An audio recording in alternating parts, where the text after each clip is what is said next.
1. 왜 성경을 이해하는 방식의 전환이 필요한가?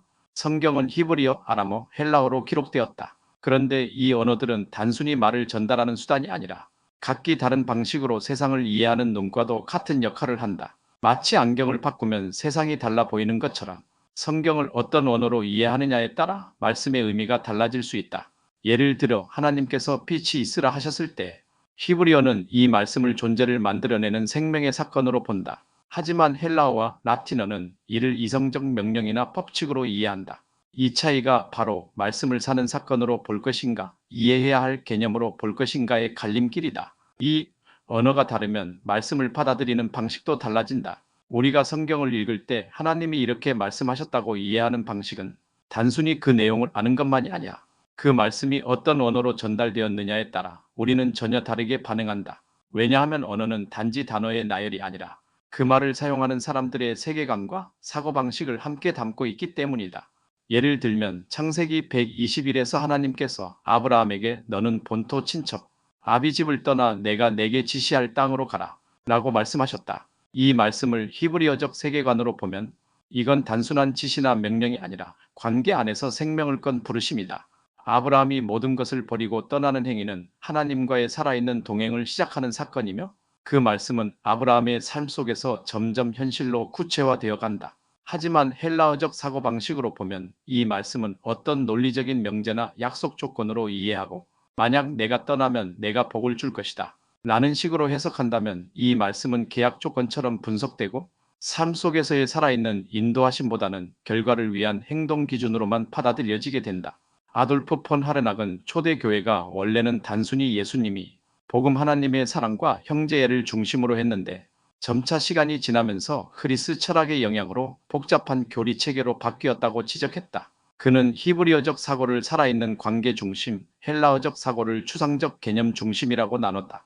이 구분은 단순히 언어의 차이만이 아니라 말씀이 우리 삶에 어떻게 작용하는가에 대한 근본적인 차이로 이어진다. 토를 라이프 보만이라는 신학자도 히브리어는 삶으로 말하는 언어, 헬라어는 분석적으로 말하는 언어라고 했다. 히브리어 성경을 보면 믿는다는 말조차도 단순한 믿음이 아니라 함께 걷는다, 의지하여 따른다, 신뢰하여 기대어 산다라는 의미로 사용되지만 헬라어에서는 믿음을 지적인 동의나 이해된 개념에 대한 수용으로 해석하기 쉽다. 이러한 차이점은 실제로 우리가 예배에서 설교를 듣고 반응하는 방식에도 영향을 받는다. 히브리어적 세계관에 익숙한 사람은 설교 말씀을 들을 때 하나님께서 지금 나를 부르고 계시구나. 이 말씀 안에 나를 향한 삶의 길이 있구나.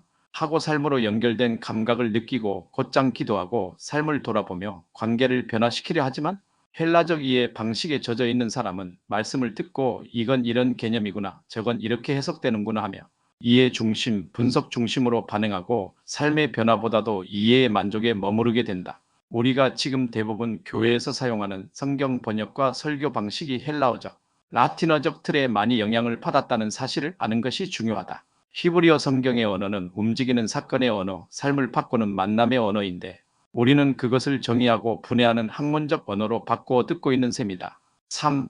말씀은 정보가 아니라 인격적 만남이다. 우리는 종종 성경을 하나님에 대한 정보가 담긴 책이라고 생각한다. 말씀을 공부하면 하나님을 더 잘 알게 되고 교리를 배워야 신앙이 더 깊어진다고 믿는다. 하지만 이것은 성경의 본래 구조에서 벗어난 사고이다. 성경은 정보를 전달하는 책이 아니라 살아있는 하나님을 만나는 장소이다. 이 점을 가장 명확하게 설명해 준 사람 중 한 명이 유대 철학자 마틴 부버이다. 그는 자신의 대표 저서 나와 너에서 하나님과 인간의 관계를 나 너의 관계로 설명하고 하나님은 결코 그로 대상화되거나 설명될 수 있는 존재가 아니라고 주장하면서 하나님은 그것이 아니라 지금 여기서 나를 마주보시는 너이시다. 나와 너 제1부에서 말한다. 예를 들자면 어떤 사람이 사랑에 빠졌다. 그 사람이 상대를 사랑하게 된 이유가 단지 그 사람의 신장, 혈액형, 직업, 성격이 좋기 때문이라고 설명한다면 우리는 그가 진짜 사랑에 빠진 것인지 의심할 수밖에 없다. 사랑은 설명으로 되는 것이 아니라 그 존재와의 만남, 감각, 시간 속 경험으로 생겨나는 것이다. 마찬가지로 하나님을 아는 것도 설명으로 되지 않는다. 그분과의 만남, 그것이 바로 말씀의 본질이다. 부모는 헬라어는 죽은 언어라고 말했고 히브리어는 살아있는 존재의 언어라고 했다.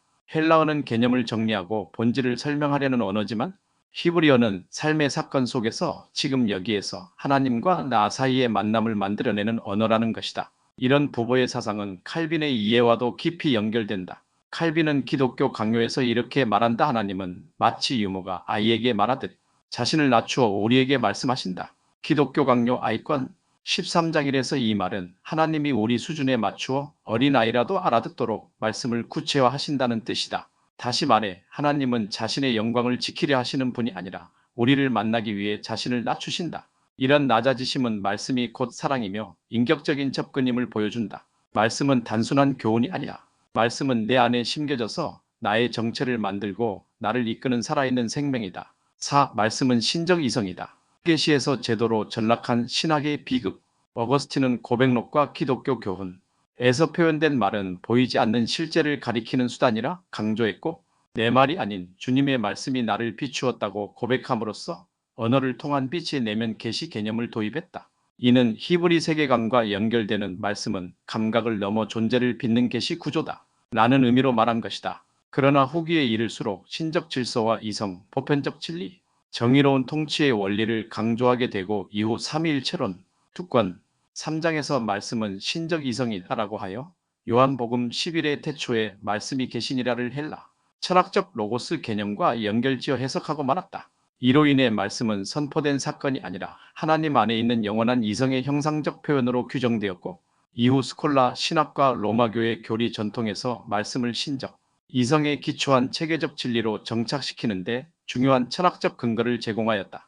이런 전개는 말씀이 살아있는 사건이라는 히브리적 구조를 떠나 라틴어 세계관의 표현인 법정 선언문 구조로 정착하는 흐름을 만들었고, 이 전통에 따라 로마 교회는 성경 위에 교회가 있고 교회의 해석이 말씀의 의미를 결정한다는 논리로 구조화되고, 교회는 말씀의 전달자가 아니라 해석자요 관리자다.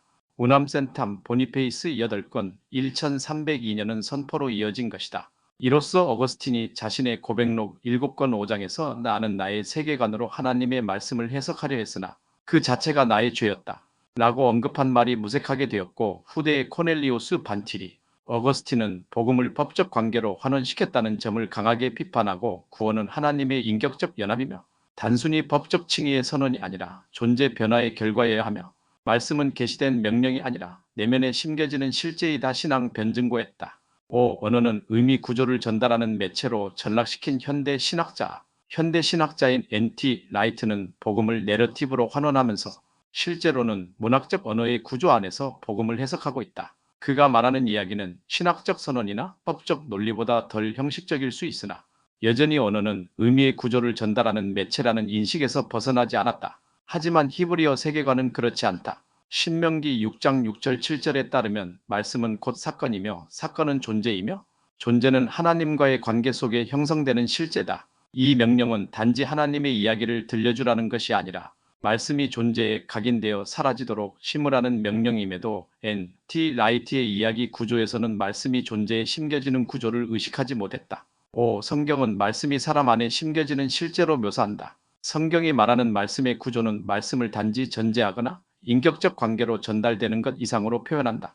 성경은 말씀을 사람 안에 심겨지는 실제로 묘사한다. 신명기 6장 6절, 시편 11장 9절에서 11절, 예레미야 31장 33절, 에스겔 36장 26절에서 27절, 아고보서 1장 21절, 고린도후서 3장 3절. 오늘 내가 내게 명하는 이 말씀을 너는 마음에 새기고, 신명기 6장 6절. 내가 나의 법을 그들의 생각에 두고 그들의 마음에 이것을 기록하리라. 히브리서 8장 10절. 이 말씀들은 단지 하나님이 말씀하셨다는 선언이 아니라 그 말씀이 사람의 지성과 존재 안에 새겨지는 사건이라는 사실을 강조하며, 칼빈이 의도하는 말씀의 실체가 사람 안에 형성되어 정체가 되는 구조를 전제한다. 다음 마이너스 언어 세계관의 비교와 성경 해석의 차이점.